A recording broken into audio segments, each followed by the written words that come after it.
आज अधिवेशनाचा दुसरा दिवस असताना निश्चित रूपाने कार्यक्रम पत्रिकेवर विशेष बैठक हे वरच्या सभागृहामध्ये लक्षवेधी सूचना घेण्यात आलेली आहे।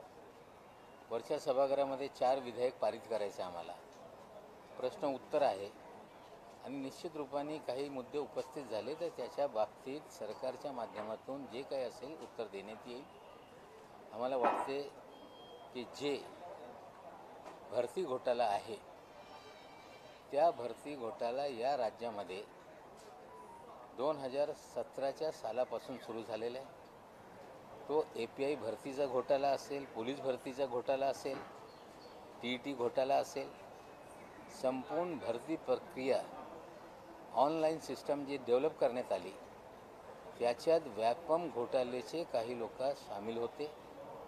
त्या काळामध्ये ITचा काम बघणारे कौस्तुभ धवसे ज्यांना OSD म्हणून नेमणूक करण्यात आली होती, ती पण नेमणूक त्यांची बेकायदेशीर होती।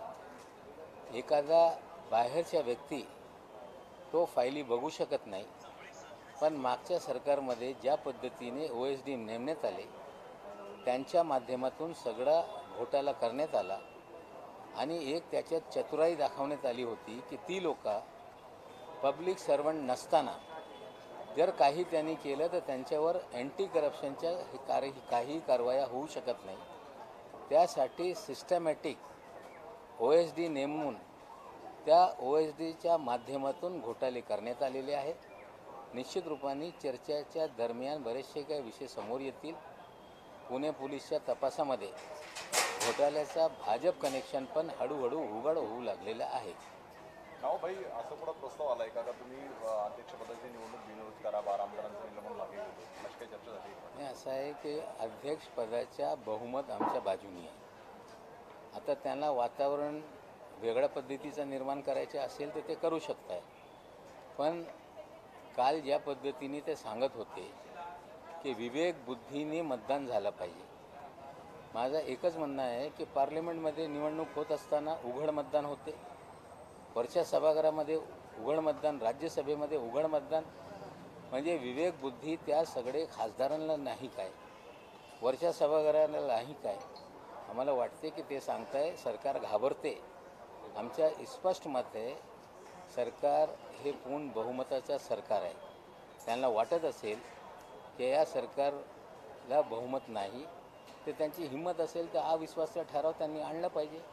मग त्यांना माहीत पडेल की त्यांच्यासोबत जे आधी होते ते किती लोकांनी क्रॉस केलेला आहे, किती अपक्ष आमदारांचा पाठिंबा त्यांनी गमावलेला आहे। आम्हाला वाटते सरकार पूर्णपणे बहुमतमध्ये आहे।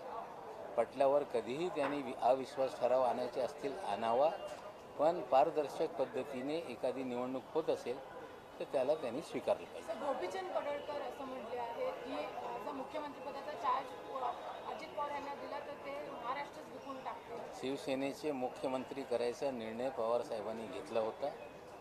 5 वर्ष उद्धव ठाकरे साहेब हे मुख्यमंत्री राहतील, त्याच्या बाबतीत कोणाच्या मनात कुठलेही दुमत नाही। आणि ज्यांना मतदारसंघामध्ये कोणी विचारत नाही, मतदारसंघामध्ये लोक मतदान करत नाही, त्या बारामतीच्या बाबतीत, बारामतीच्या नेत्यांच्या बाबतीत, अजित पवारांच्या बाबतीत बोलण्याचा अधिकारच नाही। भाजपवाले बोलू शकत नाही, असेच काही लोकांना त्यांनी नेमलेलं आहे, उलटसुलट बोलत राहायचा। आमचं म्हणणं आहे की अजितदादासारखा नेता या महाराष्ट्रामध्ये त्यांच्या तोडीचा कोणी नाही। प्रश्नाची जाणीव, निर्णय घेण्याची क्षमता, तात्काळ निर्णय करण्या असा एखादा नेता असेल, काही कोणी किती बोलत असेल तर त्याच्यातून काही फरक पडत नाही। काही लक्षवेधी राखून केली होती, त्याच्यामध्ये नाना पटोले स्वतःची मागणी केली आणि त्या लक्ष राखून ठेवल्या, तरी नाना पटोले महाविकास आघाडीच्या अडचणीवर होतात। नाही, असं एखादा समाधान लक्षवेधीवर होत नसेल, आणखीन काही त्यांना अपेक्षित असेल की बाबा आणखीन सविस्तर काहीतरी माहिती मिळाली पाहिजे, तर सत्ताधारी असेल, विरोधक असेल, त्या पद्धतीचं मागण्या करताय। लक्षवेधी राखून ठेवण्यात आल्यानंतर आणखीन मंत्री माहिती घेऊन पुन्हा ते ठेवत आहे। एखादी लक्षवेधी राखून ठेवण्यात आली तर मग सत्ताधारीचे लोक मंत्र्यांना अडचणीत आणतात, असा विषय नाही। तो वीज खात्याचा विषय म्हणजे ग्रामीण भागातले शेतकरी असतील, ग्रामीण भागात राहणारे लोक असतील, त्यांच्या जिव्हाळ्याचे विषय आहे. निश्चित रूपाने त्यांना न्याय मिळाला पाहिजे, त्यासाठी पटोले साहेबांनी ही भूमिका स्वीकारली. आणि भाजपचे आमदार नितेश राणे यांना त्यामुळे धार्मिक तेढ निर्माण होते अशा स्वरूपाची आक्रमक भूमिका शिवसेनेची नाही आहे. काय त्या काय ठिकाणी नितेश राणे यांनी एक ट्विट केलं म्हटलेलं आहे की तमाम हिंदूंच्या माता जिजामाता भोसले त्यांच्या नावाने असलेले बीड जिजामाता भोसलेचे नाव रातोरात हे बदनामी करण्यात भाजपची लोक, त्यांचे बेजबाबदार नेते या राज्यामध्ये धार्मिक तीळ निर्माण करण्याचं काम करत आहे. आता उत्तर प्रदेशमध्ये काही टेनी आहे, महाराष्ट्रातले पण टेनी कुडूक कुडूक करत राहत आहे. पण निश्चित रूपाने या टेन्यांना कितीही त्यांनी स्वप्न पाहिलं, बांग दिली तर सकाळ होत नाही, सकाळ वेळेवर होते, या टेन्यांना कळलं पाहिजे. मंत्र्यांना धमकी पत्र आले होते, आता आदित्य ठाकरेंना देखील धमकी आहे. हे म्हणजे ज्या पद्धतीने मंत्र्यांना पत्र लिहिण्याचं कामकाज सुरू आहे, पोस्ट करून पत्र पाठवत आहे, आमचं म्हणणं आहे याचा तपास झाल्यानंतर याच्या मागे कुठली संघटना आहे, याच्या मागे ज्या पद्धतीने पुण्यामध्ये हत्या करण्यात आली समाजसेवकाची, कोल्हापूरमध्ये हत्या करण्यात आली, या सगळ्या हत्याचं मागे जी संघटना होती ते कुठे सक्रिय झालेली आहे. काही दाभोलकरची हत्या असेल, पानसरे साहेबांची हत्या असेल, याच प्रकारे काही संघटन लोकांना त्यांचे विचार पटत नाहीत, त्यांना संपवण्याचा डाव करत राहत आहे. आजच्या घडीला ते लोक महाराष्ट्रामध्ये हतबल झालेले, वारंवार या प्रकारे पत्र येत राहत आहे. गृह खातं त्याला गंभीरतेने पाहिल आणि हे पत्र पाठवण्याच्या मागे तीच संघटना आहे काय त्याचा तपास झाला पाहिजे.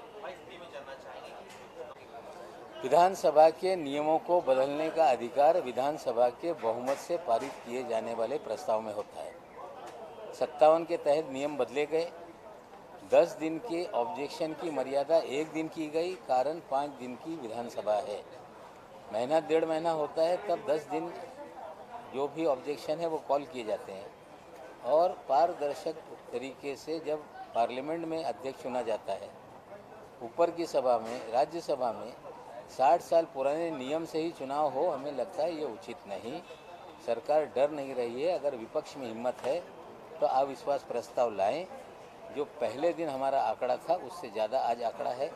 उनका साथ कितने लोगों ने छोड़ा है उन्हें पता चलेगा.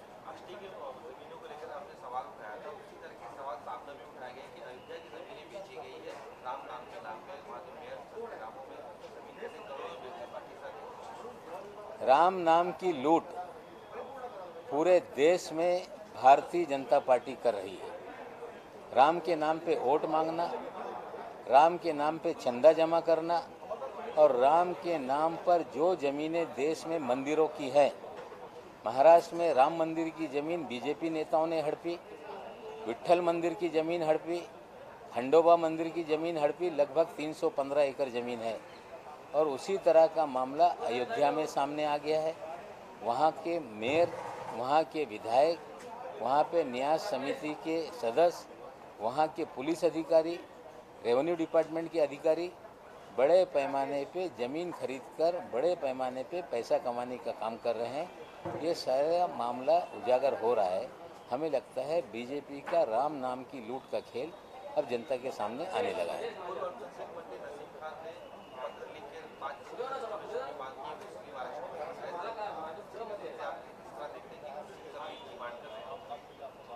महाराष्ट्र में आघाड़ी की सरकार ने 5% आरक्षण देने का निर्णय लिया था. पिछली सरकार में वो विधेयक लैप्स हो गया और उसके बाद विधेयक नहीं लाया गया. साथ ही साथ में मराठा आरक्षण का विधेयक लाया गया, जिसे हाई कोर्ट ने हरी झंडी दी और सुप्रीम कोर्ट ने उसे रोक दिया. कुल मिला के इंदिरा जयसिंह के मामले में जो 9 बेंच का सुप्रीम कोर्ट का जजमेंट है कि 50% की मर्यादा के आगे आरक्षण नहीं दिया जा सकता, जिसके कारण जो मराठा समाज का आरक्षण है वो भी खटाई में है. और हम चाहते हैं कि मुसलमानों को 5% आरक्षण दिया जाए. लेकिन जो सुप्रीम कोर्ट के 9 बेंच के आदेश हैं, जिसे 50% की मर्यादा है, जिसके कारण आगे कोई निर्णय नहीं हो सकता, हम कोशिश कर रहे हैं कि पार्लियामेंट में संविधान में संशोधन किया जाए और 50% की मर्यादा उसे शिथिल किया जाए, राज्यों को अधिकार दिया जाए। जिस दिन वो अधिकार मिलेगा, मर्यादा हटाई जाएगी। हम 5% आरक्षण को लेके कटिबद्ध हैं. सर, कोरोनाच्या का हे सत्तेवर खोटं सांगताय हे स्पष्ट आहे. 2016साठी जेव्हा विधान परिषदेवर त्यांची निवडणूक होत होती, त्यांनी शपथपत्रावर माहिती दिली होती की त्यांच्याकडे जवळपास 4 कोटीपेक्षा जास्त मालमत्ता आहे. त्यांनी 2014ला 7,80,000 वार्षिक उत्पन्न दाखवलं. 9 लाखपेक्षा जास्त उत्पन्न स्वतःचं दाखवलेलं आहे. त्याचबरोबर एखादा नेता सत्तेवर खोटा बोलत असेल, दुसऱ्या ठिकाणी तो स्वतःला मोलमजुरी करणारा मजूर त्या अंतर्गत मुंबई बँकेची निवडणूक लढत असतील तर त्याच्या बाबतीत त्यांना नोटीस गेलेली आहे. त्यांनी वेळ मागून घेतलेलं आहे. म्हणजे कुठेतरी सत्तेवर ते खोटा बोलत आहे. आणि विधान परिषदेमध्ये मी अध्यक्षांना सांगितलं आहे, आमच्या तुम्ही मार्गदर्शन करा. एखादा व्यक्ती सत्तेवर खोटा बोलत असेल, त्याच्यावर किती विश्वास ठेवायचा हे प्रश्न आम्ही निर्माण केलेला आहे.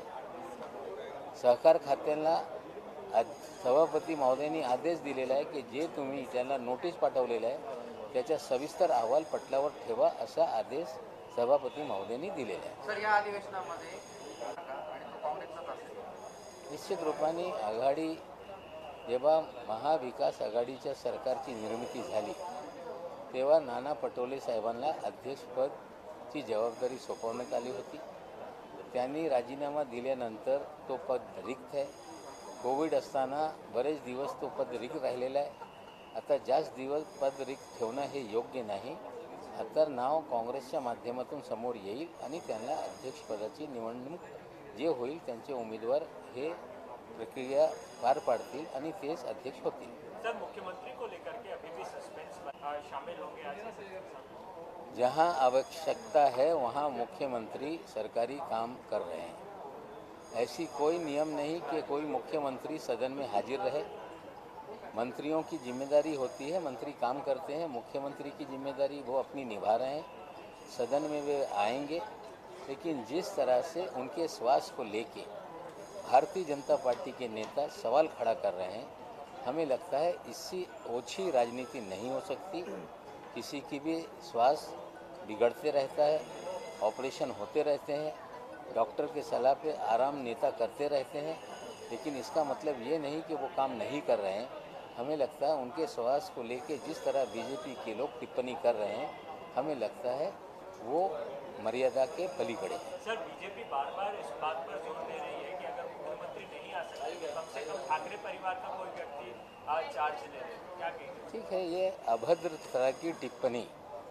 मुख्यमंत्री अपनी जवाबदारी निभा रहे हैं. उनकी बीमारी पर जिस तरह से सवाल उठाए जा रहे हैं, आराम का सलाह दिया गया और जिस तरह से बीजेपी हरकत कर रही है, महाराष्ट्र की जनता देख रही है और जनता बीजेपी के लोगों को सबक सिखाएगी.